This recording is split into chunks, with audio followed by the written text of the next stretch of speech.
नमस्कार, बहुत बहुत स्वागत है आपका। समर्पण कई तरीकों का देखा होगा आपने, मगर एक समर्पण ऐसा भी है जो एक करगिल योद्धा को किसान आंदोलन में आने के लिए मजबूर कर देता है। हमारे साथ मौजूद हैं करगिल योद्धा रामेश्वर शोराण। सर एक बात बताइए, खुद को इस आंदोलन का हिस्सा मानकर कैसा महसूस कर रहे हैं? देखिए, मानने वाली बात तो है ही नहीं, आंदोलन का हिस्सा तो हैं क्योंकि सैनिक हैं हम, इसमें कोई शक नहीं है। और सैनिक ताउम्र रहेंगे जब तक मरेंगे।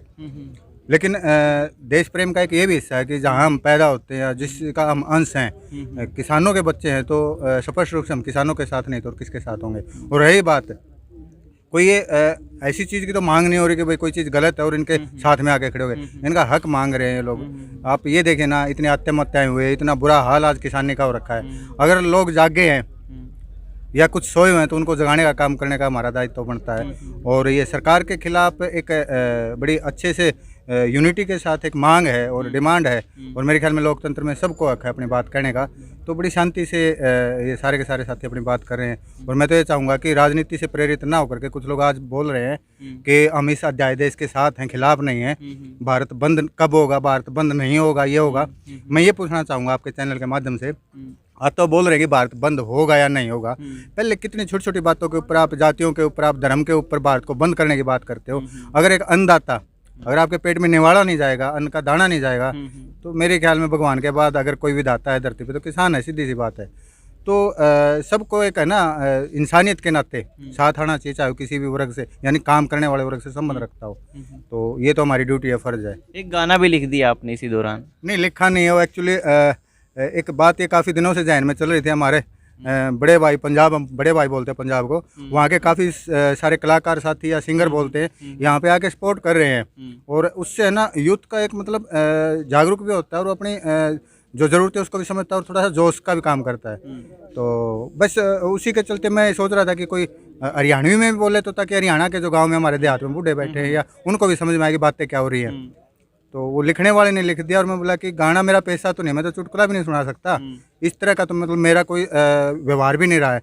लेकिन पता नहीं कैसे वो मूड हुआ और मैंने कर दिया। एक बार गा के बताएंगे? नहीं, बिल्कुल भी नहीं। क्यों? बिल्कुल भी नहीं भाई, मेरा पैसा नहीं है गाने का। अगर किसी को सुनना है तो एक चैनल के ऊपर साथियों ने वो डाला है।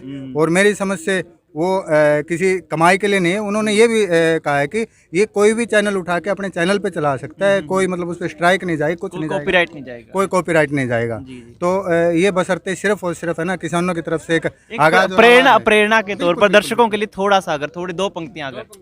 मेरे भाई, ये चीज़ आप है ना, बिल्कुल आप 1000 बार भी बोलोगे तो भी यही बात होगी। बिल्कुल। चलो, जो सुन रहे हैं हमारे दर्शक, उनके लिए आपका क्या मैसेज है? मैसेज ये है कि हम किसान के बेटे हैं और किसान के बेटे नहीं हैं तो भी हम एक रिश्ता जरूर किसानी के साथ रखते हैं। जो और भाई हैं, मैं तो स्पष्ट रूप से मजदूर किसान का बच्चा हूँ, तो उनका भी एक रिश्ता है। ये किसान अन्न पैदा करते हो, आपके पेट में जा रहा है, तो उस अन्न के दाने की कसम है आपको। आप आइए, कम से कम यहाँ पे एक दिन, एक घंटा अपनी हाजिरी लगाइए और सरकार से ये अच्छी मांग करें, इसमें साथ दीजिए। इसको ना राजनीति और बरगलाने की कोशिश मत कीजिए। लड़ाई जमीन और जमीर की है। बिल्कुल, जमीन और जमीर की बात आती है। जमीन हो ना हो किसी पे, सबके पास जमीन नहीं है। तो किसान के पास भी जमीन नहीं बची है। और जो ये कानून लेके आ रहे हैं उसमें तो बचनी नहीं है, सीधी सी बात है। अब दो आदमियों के हाथ में देश तो नहीं दे सकते। होंगे व्यापारी, अपने घर पे होंगे, ठीक है, अपने उनके बिजनेस है, उनके काम है। लेकिन इसका मतलब ये तो नहीं कि आप तमाम हिंदुस्तान को खरीद के बैठ जाओ। यानी कि मैं बात कर रहा हूँ ज़मीन की, ना तो ज़मीन जाने देंगे और ज़मीर हमारा मरा ही नहीं, तो बात ही नहीं ज़मीर की। तो ये थे रामेश्वर शोराण। साफ मानना है, दो व्यक्तियों के हाथों में सब कुछ नहीं सौंप सकते। कैमरा सहयोगी ध्रुव के साथ मैं अजय।